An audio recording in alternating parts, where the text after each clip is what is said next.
My brother stole millions, but Dad's last gift was the receipt. My father put a price on my brother's soul, calculating his betrayal down to the last cent, $3,742,000. He didn't leave a will, he left a receipt. The key to understanding it wasn't written in ink, but was hidden in the scent of sawdust and the memory of every lesson he ever taught me in his workshop. The air in the workshop was thick with ghosts. Not the spectral kind, but the ghosts of sawdust from forgotten projects, of lacquer and linseed oil, and of his father's silence, a dense, patient presence that had defined the space for 40 years. Mark ran a hand over the scarred surface of the main workbench, a slab of maple so old and worn it felt less like wood and more like stone. 6 months since the funeral, and every surface was still covered in a fine layer of dust, a gray shroud over a lifetime of creation. He wasn't just cleaning, he was performing an autopsy on a life that had ended too abruptly, leaving him with little more than splinters and the cloying smell of decay. The foreclosure notice in his pocket felt like a lead weight, pressing against his thigh with every move. It was the third one. The bank had stopped being polite. Soon, they would stop sending letters altogether. He looked around at the silent machines, the bandsaw, the planer, the drill press, all monuments to a legacy he had failed to uphold. His father, Richard, had built an empire from this very room, a construction company that had once been the talk of the county. Then David, his older brother, had taken the reins.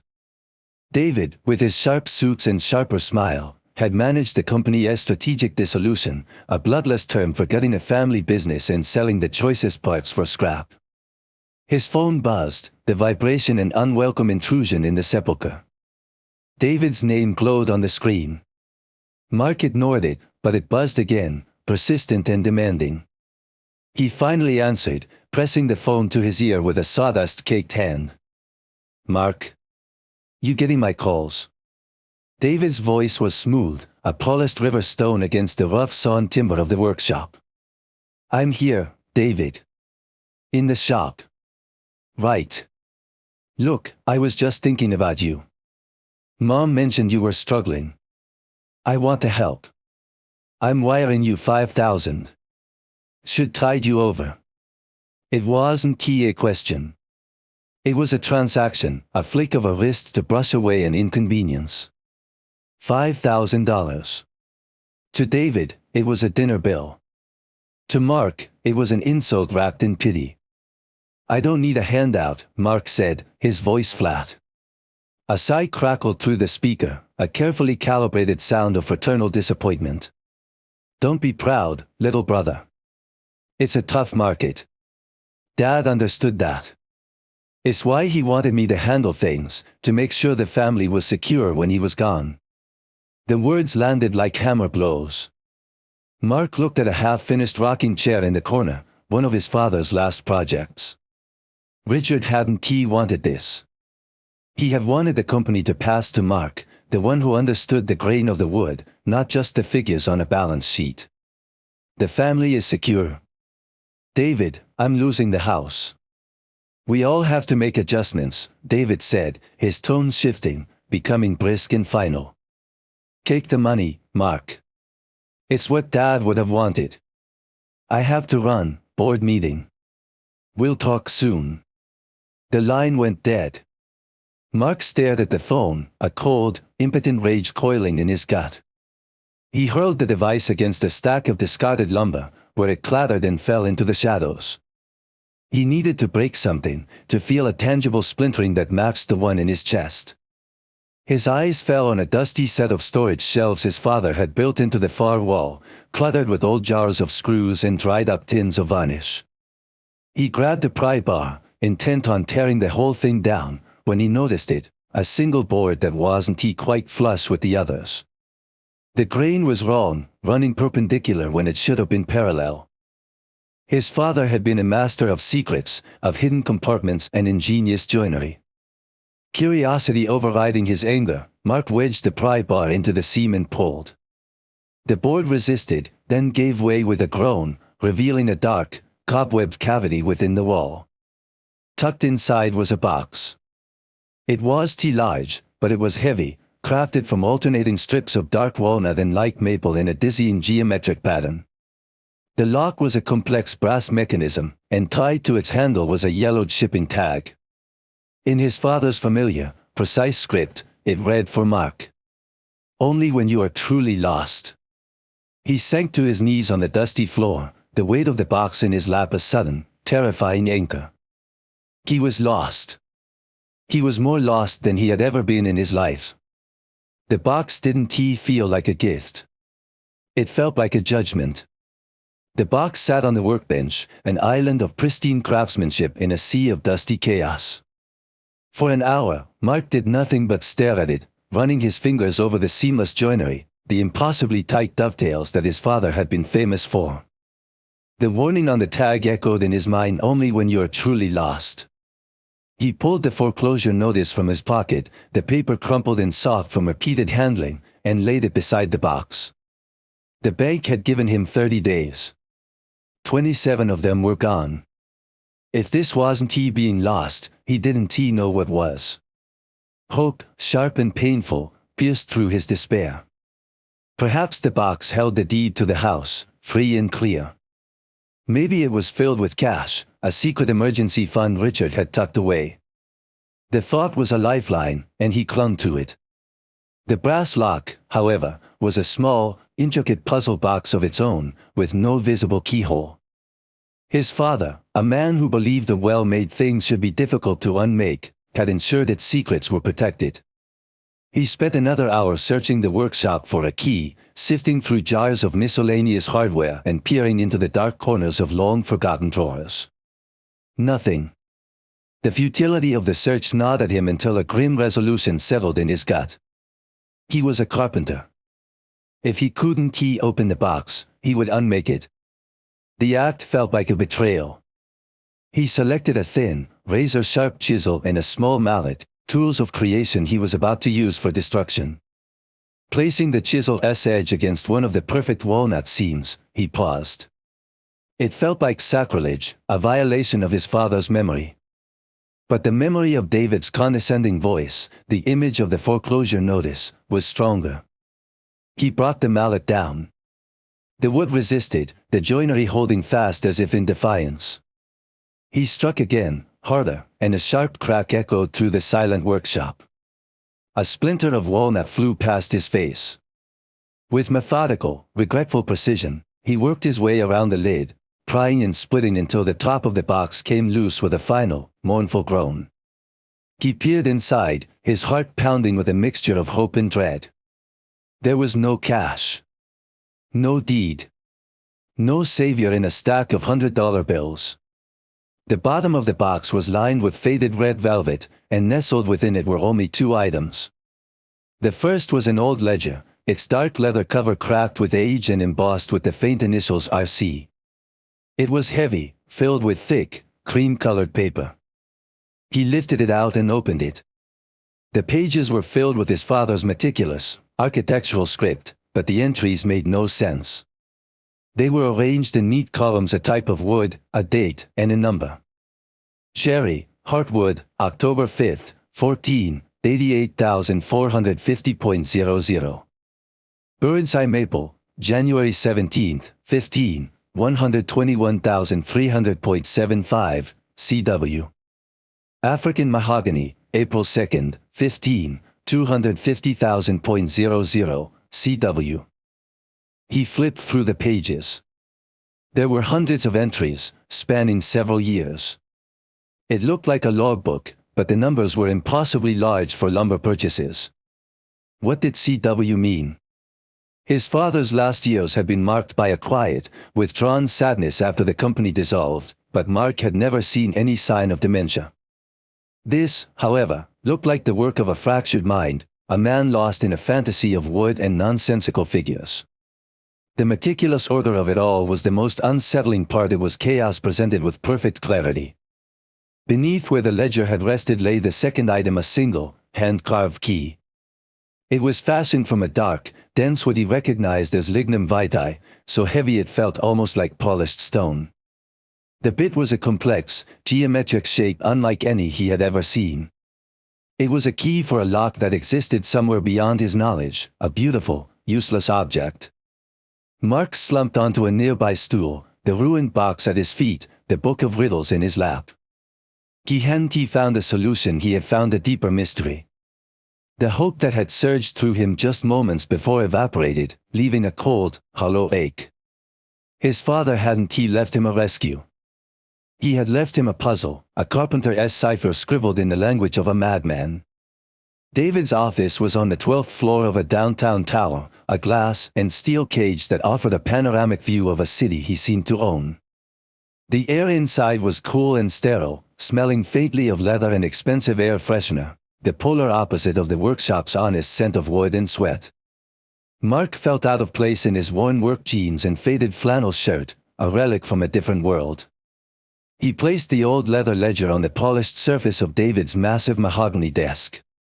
The book looked ancient and alien in a hyper-modern space, a piece of the past intruding on a meticulously curated present.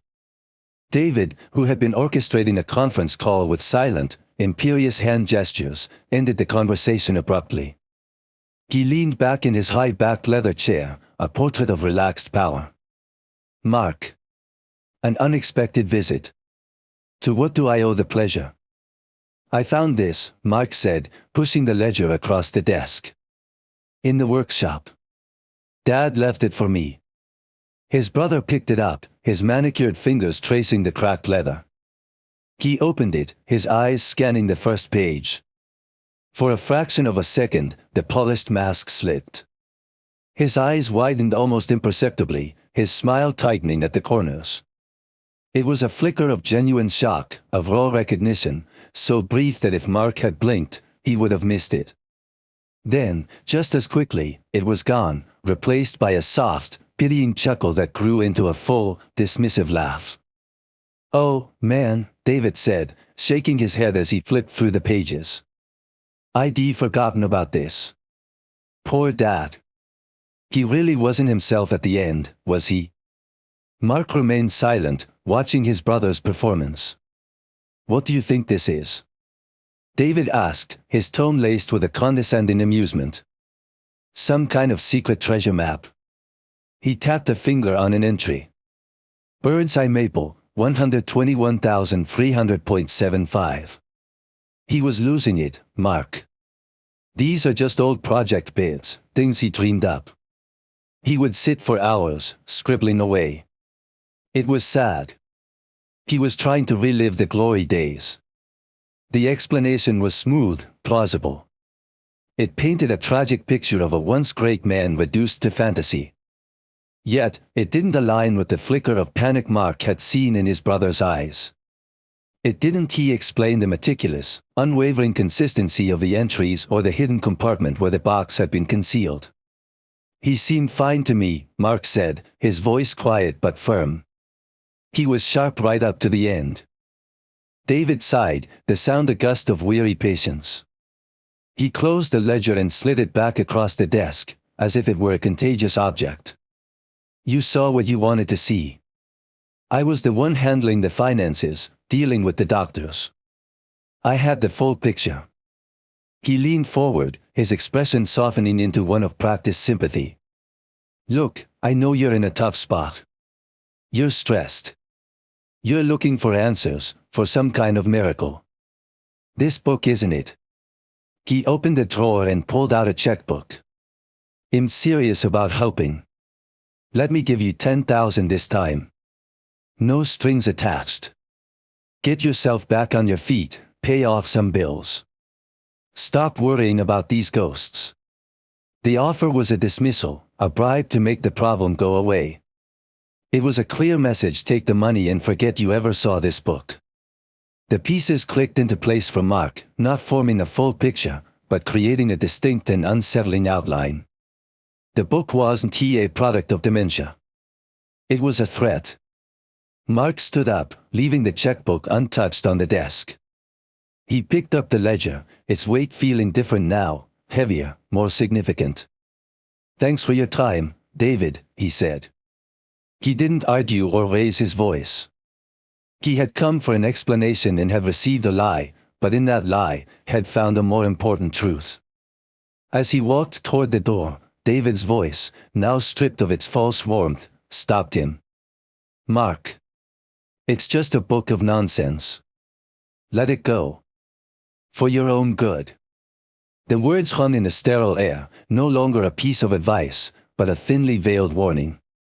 Hector Morales looked like had been carved from the same stubborn oak his crew used to frame houses with. His face was a roadmap of 60-odd years spent under a harsh sun, and his hands, resting on the chipped formica tabletop of the diner, were thick and calloused, tools in their own right. He had been Richard's foreman for 30 years, the first man hired and the last man let go. If anyone knew the heart of the old company, it was him. Mark, Hector said, his voice a low rumble like distant machinery. He took a slow sip of his black coffee. It's good to see you, kid. But you don't look so good. They sat in a worn vinyl booth at a greasy spoon halfway between Mark's house and Hector's small retirement bungalow. The air smelled of burnt coffee and bacon, a familiar comfort that felt a world away from David's sterile office. Times are tough, Mark admitted, pushing a salt shaker back and forth. I wanted to ask you about the end. About the company. Hector's gaze sharpened. He set his mug down with a deliberate thought. What about it? Your brother gave us the official story. Market forces. Bad investments. A whole lot of fancy words that meant we were all out of a job. His tone was devoid of bitterness, replaced by a deep, weary resignation. It never sat right with me, though. Or with your dad. What do you mean? Mark leaned forward, his voice hushed. The year before we closed, we were booming. We'd just landed the Clearwater contract. A luxury condo development. Biggest job we'd ever had. Your father was on top of the world. Then David took over the financial side of that project completely, said it was too complex for the old ways. Your dad, he let him. Trusted him. Hector shook his head slowly. 6 months later, the company is belly up, and David's telling us Clearwater drained our capital dry. We had a dozen other profitable jobs, but he said that one project was a black hole that swallowed everything. It made no sense. Your father built that company to withstand anything. The name landed in Mark's mind like a puzzle piece snapping into place. Clearwater. He saw the entry in the ledger Bird's Eye Maple, January 17, 15, 121,300.75, CW. It wasn't a WID code. It was a place. What happened to Dad after that? Mark asked, keeping his face impassive. Hector looked away, out the window at the passing traffic. He broke, kid. Not all at once, but in pieces. He stopped coming into the shop. Stopped calling the old crew. He just retreated into himself. Locked himself away. The few times I saw him, he wasn't the same man. He was haunted. Hector leaned in, his voice dropping lower. He'd muttered to himself. I'd catch fragments. Always the same things. The Clearwater books don't add up. And he'd talk about David's creative accounting. He said it over and over. Creative accounting. The phrase, coming from a man like Richard who believed in plumb lines and square corners, was the deepest of insults. It meant lies. It meant cheating. He thought David was stealing. Mark asked, the question hanging nakedly in the air between them. He suspected, Hector corrected gently. He never said it outright, not to me. But he knew something was fundamentally wrong, rotten in the foundations. The problem was, David had all the paperwork. Your dad was a master builder, Mark, but he was from an era of handshakes and good faith. David, he's from an era of spreadsheets and plausible deniability. Your father had no proof. Just a gut feeling that his own son had hollowed out his life's work from the inside. Mark felt a cold certainty wash over him. His father hadn't been losing his mind. He had been meticulously documenting a crime he couldn't prove by any other means. The ledger wasn't a madman's diary, it was the only testimony he could leave behind. He was a good man, your father, Hector said, finishing his coffee. The best I ever worked for. Whatever you're digging into, Mark, be careful. Your brother plays a different game. He doesn't use a hammer and nails, he uses paper and ink, and that can do a lot more damage. The workshop, which had once been a sanctuary, now felt like a prison cell of memory and failure. For 2 days, Mark had been immured with the ledger, its pages spread open on the workbench under the stark glare of an overhead lamp. He had read the entries until the letters and numbers blurred into meaningless shapes. Hector's words, Clearwater Project, creative accounting, were a constant, low hum in his mind, a key that turned in a lock but refused to open the door. He had the pieces: a brother's lie, a foreman's suspicion, and a father's cryptic logbook. But they floated, disconnected, refusing to form a coherent, damning whole. Frustration coiled in his stomach like a twisted wire. He slammed the ledger shut, the sound swallowed by the vast, cluttered silence of the shop.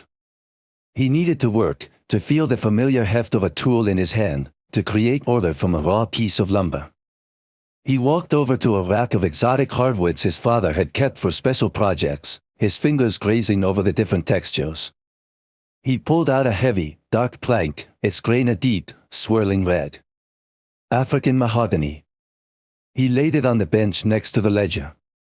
He remembered the day this shipment had arrived, years ago.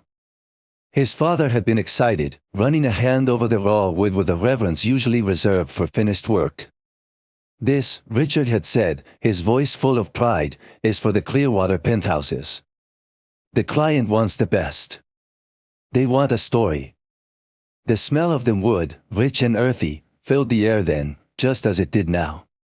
And in that scent, in that phantom echo of his father's voice, the tumblers of the lock began to fall. African mahogany, April 2nd, 15, 250,000.00, CW. CW, Clearwater. Hector had given him that piece. But the wood itself, his father had nicknames for everything, a private shorthand born of a lifetime in the trade. Difficult clients were knocks. Easy jobs were straight grain. And major projects were often codenamed by their most distinct feature.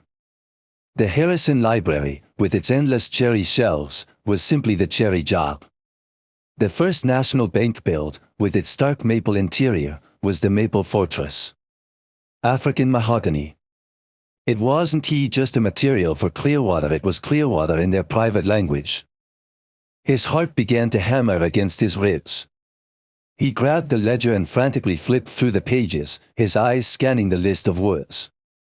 Bird's eye maple. He remembered it instantly.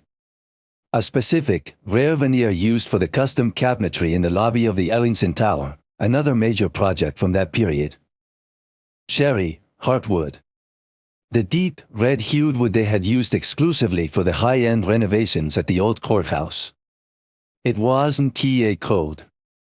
It wasn't TA cipher. It was shop talk.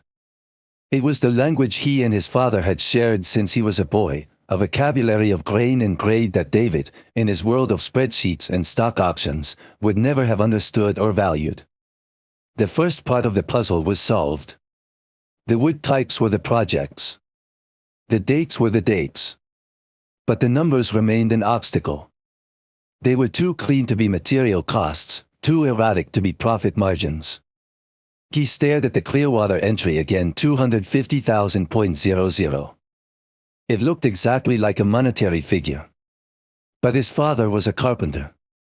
He thought in terms of fractions, board feet, and precise, tangible measurements.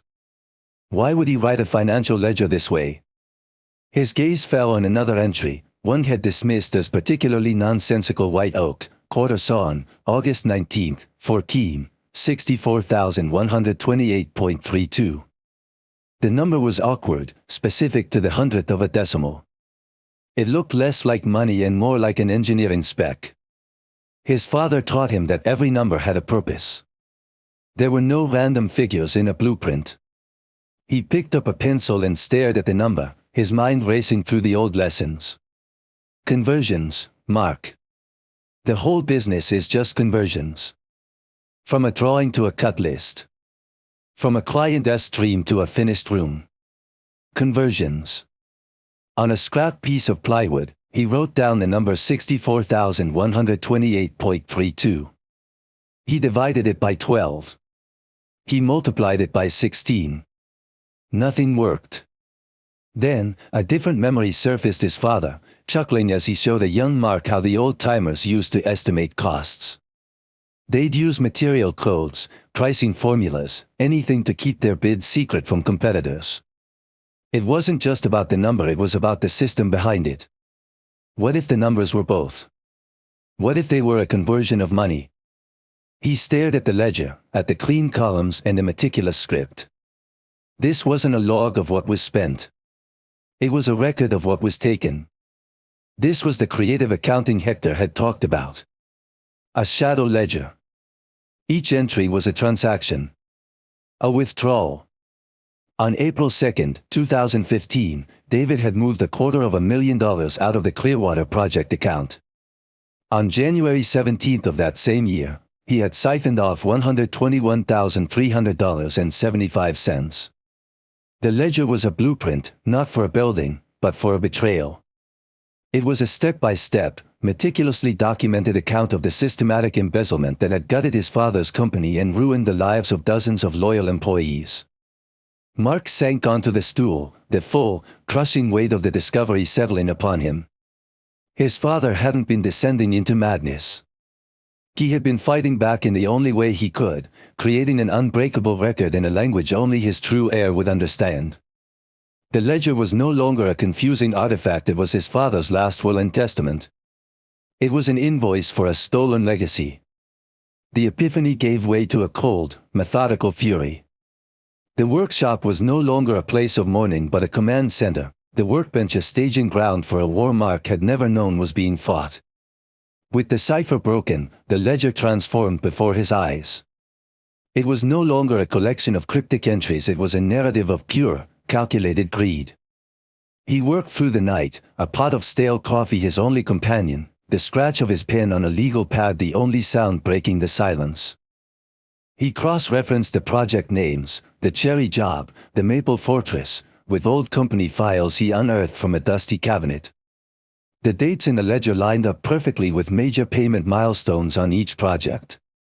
But where the official books showed standard expenditures and operating costs, his father's shadow ledger showed a parallel, parasitic flow of money. A phantom invoice here, an inflated material cost there. Small amounts at first, like a cautious thief testing a lock. Then, with the Clearwater project, the numbers exploded. Page after page detailed the hemorrhage. David hadn't just stolen from the company, he had exsanguinated it. The Clearwater project was his masterpiece, a massive undertaking that provided the perfect cover for a symphony of fraud. Hundreds of thousands of dollars vanished under line items for non-existent subcontractors, for shipments of luxury materials that were never delivered, for consulting fees paid to shell corporations. The numbers were staggering, obscene.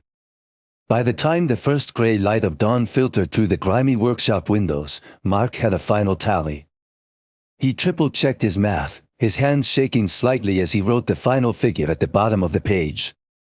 $3,742,000. It was a sum so large it felt abstract, unreal.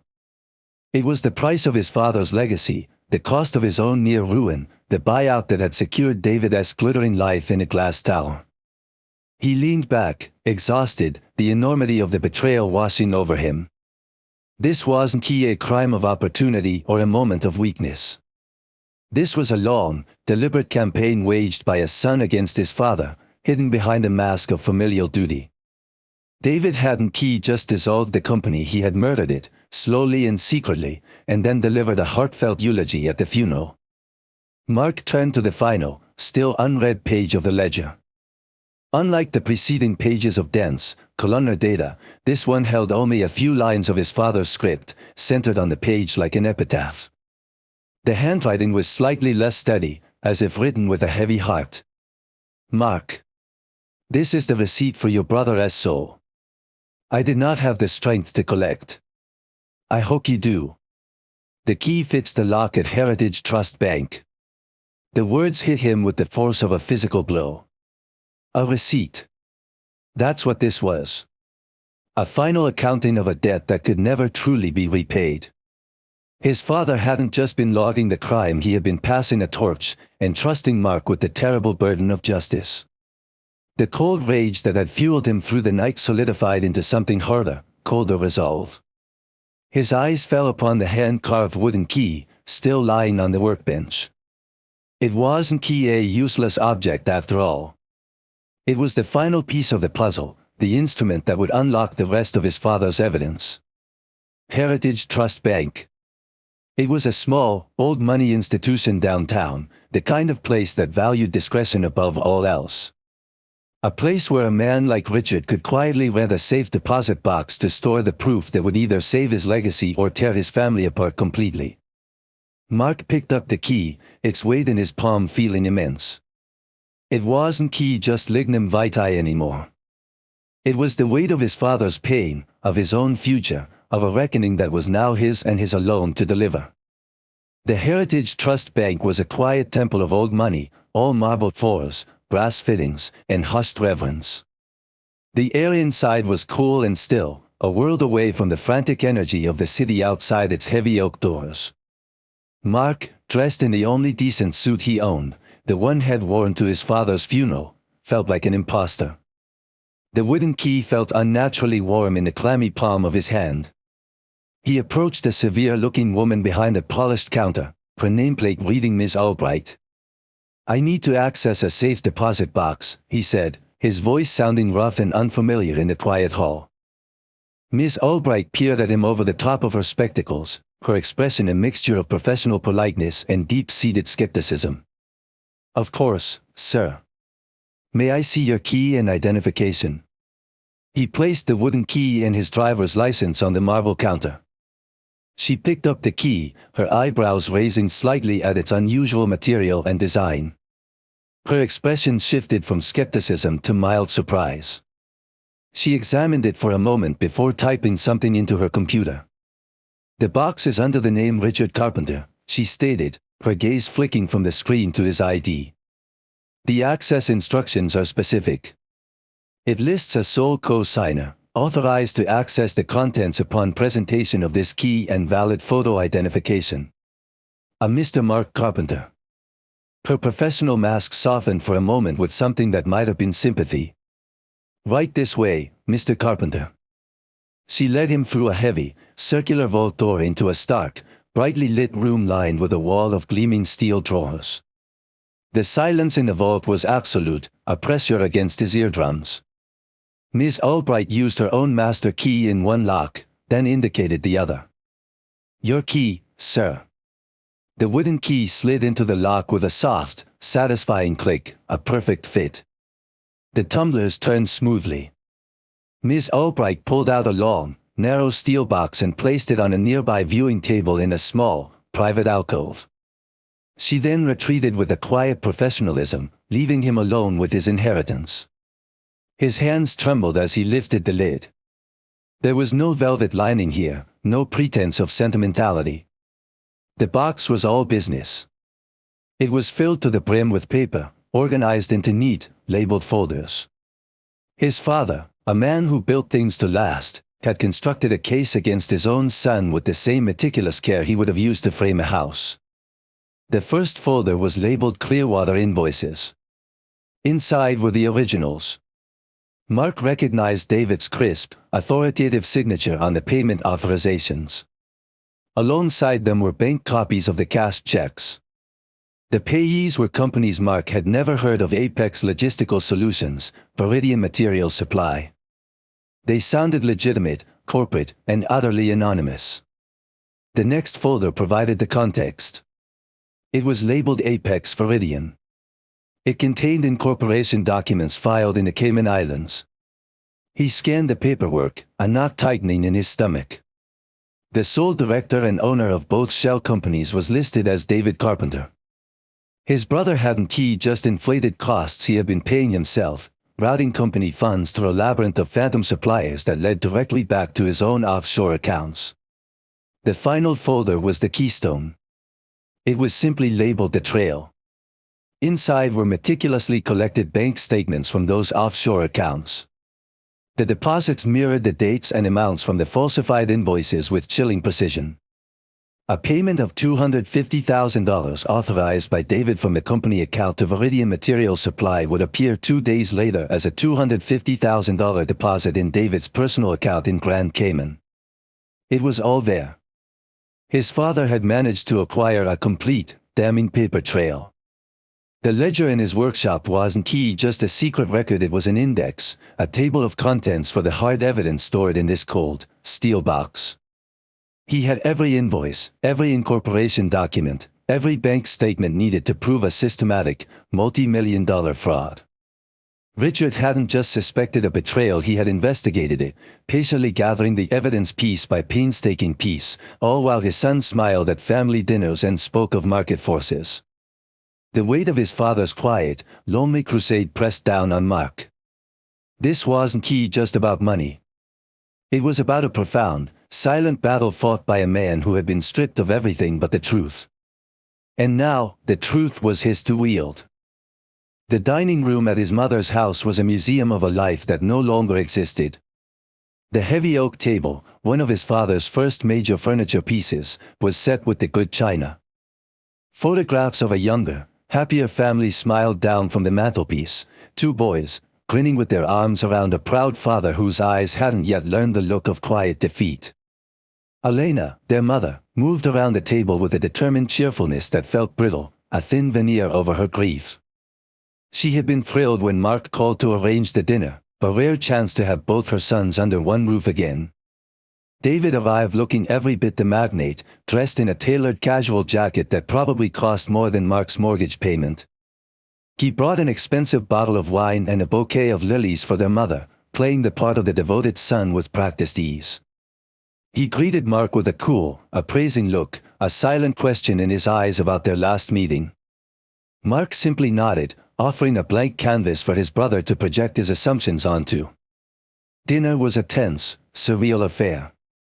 Elena carried the conversation, talking about her garden club and old neighbors, her words filling the suffocating silence between her sons. David spoke of market trends and a recent trip to Europe, his anecdotes polished and impersonal. Mark ate quietly, methodically, a coiled stillness about him. He was a bomb in the center of the room, patiently waiting for the right moment to detonate. He felt a profound sadness for his mother, an innocent civilian about to be caught in a blast she couldn't possibly see coming. When the dessert plates were cleared and Elena was in the kitchen making coffee, the moment arrived. The air was thick with unspoken things. David swirled the last of the wine in his glass, a smirk playing on his lips. "So, Mark," he began, his voice dripping with condescension. "Did that 10,000 help you out? Get you back on track?" Mark didn't answer. Instead, he reached down beside his chair and lifted the heavy canvas bag he had brought with him.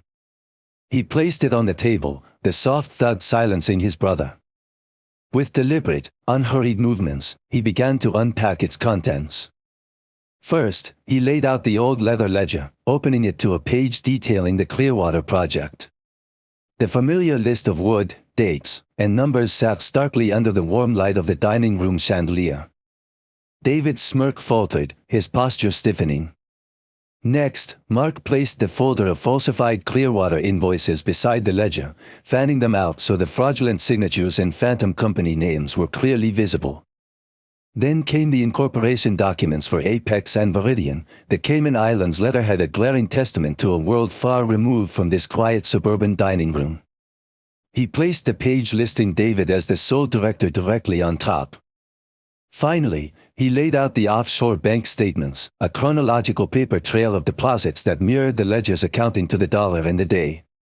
A river of stolen money, flowing from the family business into his brother's hidden accounts. The entire collection of evidence sat on a polished oak, a meticulously arranged display of a monstrous betrayal. Mark looked across the table at his brother, whose face had gone from ruddy with wine to a pale, waxy white. The smirk was gone, replaced by a mask of cold, cornered fury. Mark didn't say a word. He didn't need to. There was no accusation to be made, no argument to be won with raised voices. The proof was absolute, silent, and irrefutable. He simply sat back in his chair, his hands resting on his knees, and let the evidence speak in the deafening silence. It was his father's last testament, and it deserved to be heard without interruption. The silence stretched, thin and fragile, until it was shattered by their mother's return. Elena entered the room carrying a tray with coffee cups, a cheerful smile on her face that died the instant she saw the papers spread across the table and the deathly pallor of her eldest son. The tray slipped from her hands, the porcelain cups exploding against the hardwood floor in a symphony of destruction. Coffee bloomed across the polished wood like a dark stain. The sound broke David's paralysis. He lurched to his feet, knocking his chair over with a clatter. "What is this?" he snarled, his voice a ragged edge of panic. "What is this garbage? You think you can blackmail me with Dad's insane ramblings?" He swept a hand towards the documents, but didn't dare touch them. The denial was flimsy, a paper-thin defense against an artillery barrage of facts. Mark remained seated, his gaze level and unwavering. He didn't need to speak. The evidence was speaking for him. "David, what is all this?" Elena whispered, her hand to her mouth, her eyes wide with confusion and a dawning horror. She looked from the papers to her firstborn, searching for an explanation that would make it all go away. "It's nothing, Mom," David said, his voice rising, becoming shrill. "Mark is desperate. He's losing the house, and he's invented this conspiracy. He's trying to extort me." He rounded on Mark, his face contorted with a rage born of pure terror. "You worthless leech. While you were playing with sawdust, I was building a real life. I kept this family afloat after Dad ran his company into the ground." The lie was so audacious, so complete in its inversion of the truth, that it was almost breathtaking. But the fury couldn't hold. It was a bluff, and he knew it. As his eyes darted from the bank statements to the incorporation documents, the rage sputtered and died, replaced by a raw, pleading desperation. "Mark, please," he stammered, his entire demeanor collapsing. The powerful CEO vanished, leaving behind a terrified man stripped of his armor. "We can talk about this. I made some investments. Maybe I was too aggressive. I can explain everything. Don't do this to me. Don't do this to Mom." He turned to Elena, his face crumbling. "Mom, he's trying to destroy me. He's trying to destroy the family." Elena stared, speechless, her face a canvas of heartbreak. She took a hesitant step toward the table and picked up one of the offshore bank statements. She didn't understand the numbers, but she understood the name at the top, David Carpenter. And she understood the Cayman Islands address beneath it. She looked at the man her son had become, and for the first time, truly saw the stranger standing in his place. A single tear traced a path down her cheek. Seeing his mother's silent condemnation was the final blow. David sank into a chair, his head in his hands, his shoulders shaking with broken, pathetic sobs. The unmaking was complete. Mark finally spoke, his voice low and devoid of triumph. It was the voice of a judge delivering a sentence he took no pleasure in giving. "There is only one way this ends, David." He pushed a single, typewritten sheet of paper across the table. "This is a list of names. It includes every employee who lost their pension when the company folded. It includes the subcontractors Dad had to let go, the ones who lost their businesses. It includes Mom." He let the words hang in the air. "You will liquidate every asset purchased with that money, the condo, the cars, the stock portfolio. You will return every single cent, plus interest. The funds will be placed into an irrevocable trust, managed by a third-party accountant. The first priority of that trust is to make every one of those people whole. The second is to ensure Mom is taken care of for the rest of her life." He paused, letting the weight of the terms settle. "You will sign over full control of the process. You will not touch a single dollar. You will be left with nothing but what you earned before this started. David looked up, his face streaked with tears, a flicker of his old arrogance returning. Or what? You'll go to the police. You'll send your own brother to prison. You won't. You're wrong, Mark said, his voice as cold and hard as steel. The entire file, every ledger page, every invoice, every statement, is in a package addressed to the district attorney's office. If you do not agree to these terms, in full, by 9 a.m. tomorrow, I will put it in the mail myself. This isn't a negotiation. It's a choice. You can make restitution, or you can face justice. Either way, the debt gets paid. The next morning, at precisely 8:45, Mark's phone rang. It was David's lawyer, a man with a voice as smooth and cold as the marble in a mausoleum. There was no argument, no attempt to negotiate. He simply stated that his client agreed to the terms and requested the name of the designated accountant. The threat of total ruin and public humiliation had been a more effective motivator than any appeal to conscience or family loyalty. Mark had spent the sleepless night preparing, researching. He hired a forensic accountant named Sarah Jenkins, a woman with a reputation for being a bloodhound with a calculator. She was impartial, ruthless, and utterly incorruptible. He handed her the ledger and the contents of the steel box. Her only comment after reviewing the files was a low whistle and a simple, "He-s lucky he-s not my brother." The process of dismantling David's life was swift and brutal. It was the strategic dissolution he had once been so proud of, but this time, he was the one being dissolved. Sarah Jenkins moved with surgical precision, her authority backed by the legal agreements David had been forced to sign. The downtown condo with its panoramic views was the first to go, sold in a matter of days. The European sports car vanished from his reserved parking spot. His portfolio of stocks and bonds, the very symbol of his sophisticated success, was liquidated into a sea of anonymous cash. Mark watched from a distance, a silent observer to the controlled demolition. He met with Sarah once a week in her sterile, paper-filled office. She would provide him with updates, her reports clear and emotionless. Wire transfers from the Caymans. Proceeds from an art auction. The unwinding of complex offshore holdings. The numbers on her spreadsheets climbed steadily, a mountain of restitution being built from the rubble of a fraudulent empire. David became a ghost. He didn't call. He didn't fight. He simply did as he was told, signing documents with a numb, vacant compliance. He was a king being systematically stripped of his kingdom, left with nothing but the clothes on his back and the hollow shell of a life he had built on a foundation of lies. The money flowed not to Mark, but into the newly created Carpenter Family Restitution Trust. Sarah Jenkins, as the sole trustee, began the quiet work of repairing the past. Anonymous checks began arriving in the mailboxes of men and women who had long since given up hope.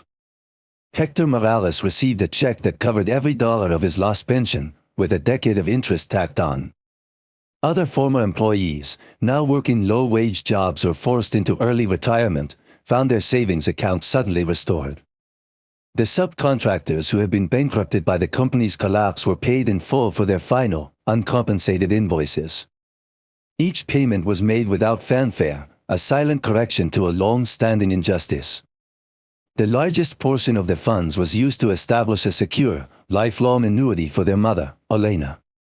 It would ensure she would never have to worry about money again, that her home was safe, that her future was protected.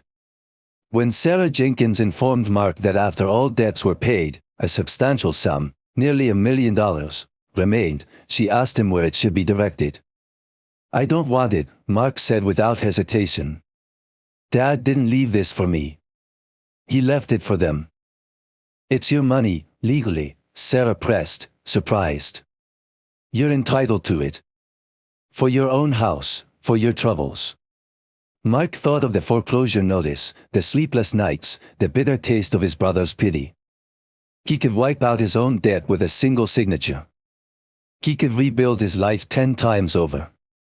But the thought left him cold. Taking the money would make him a part of the same dirty transaction. It would turn his father's quest for justice into a simple squabble over an inheritance. "Give it to a charity," he said, his voice firm. "Something Dad would have liked. A vocational school, maybe. A place that teaches kids how to build things right, from the ground up." He walked out of the accountant's office feeling not victorious, but empty. He had restored the foundation his brother had tried to destroy, but the structure that stood upon it was a ruin. He had repaid his father's trust and honored his legacy, but he had done it at the cost of his own family. The workshop was quiet again, but it was a different kind of quiet. The oppressive silence of failure and decay had been replaced by the patient silence of purpose. Sunlight streamed through the clean windows, illuminating floating motes of fresh sawdust.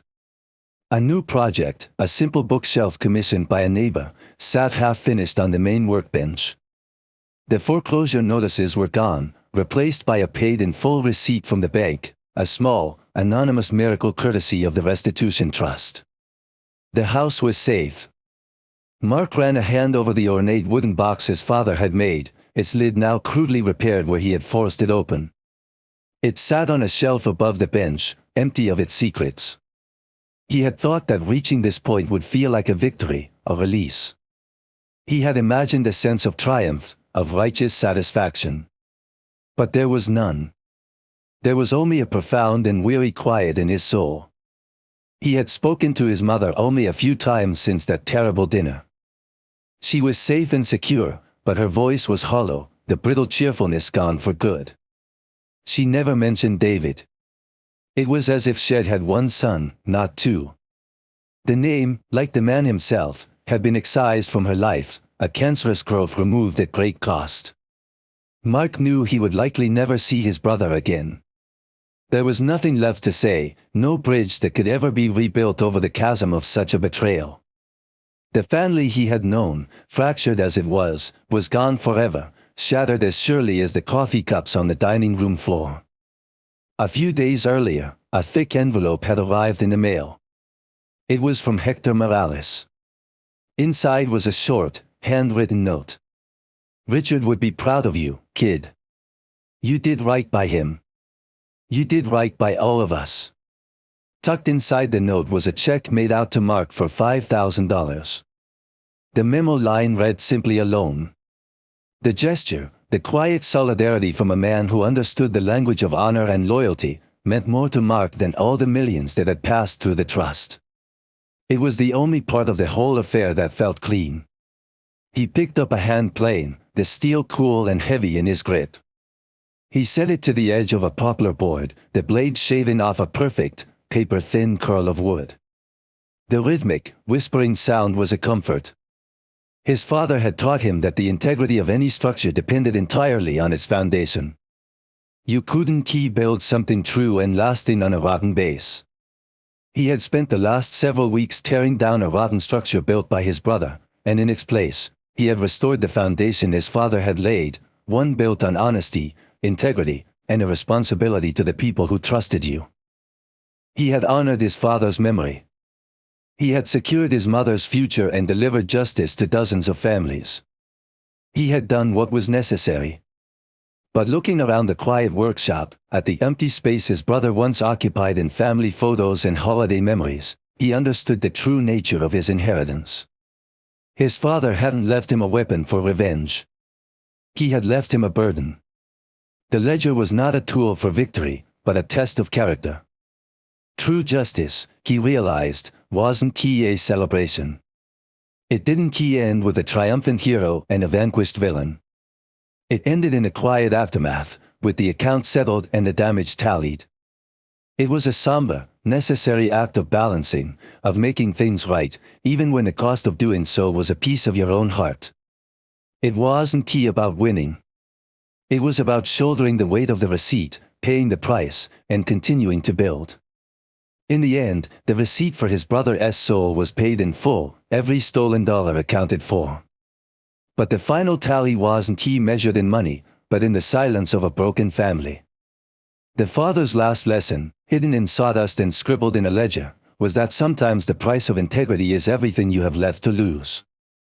Thank you for joining us for this story here on Content Channel.